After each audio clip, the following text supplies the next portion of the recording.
Mihin sä olet poika lähdössä? No, mä olen lähdössä viikonlopuksi Paimioon. Paimioon! Mitäs ihmettä sä siellä teet? Mä aion osallistua ilmapillun nuolennan MM-kisoihin. Ja sinä, älä nyt naurata poika. Ethän sä osaa nuolla edes jäätelötöttöröä sillain, ettei se pallo putoisi maahan. Mä oon kuule pappa kehittynyt siinä hurjasti. Mä saan nykyään sen ilmapillun pyöriin sillain kuin hyrrän. Mulla on valmentajat ja treeniohjelmat ja kaikki. Vai että hyrrää? No olehan poika sitten varovainen, ettei se ilmapillu pääse karkuun. Tules nyt Reiska kuuntelee. Joo, mä kuulin kyllä. Kerrohan poika lisää tästä treeniohjelmasta.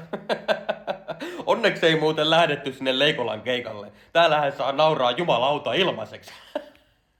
No, siihen kuuluu ihan perusasioita. Kielen venyttelystä, lihaskuntoa ja erinäisiä tekniikkaharjoituksia. Ei jumalauta, jos sä poika enää MM-kisat voitat, niin me luvataan Reiskan kanssa ottaa sulta oppitunti ilmanpillun nuolemisesta.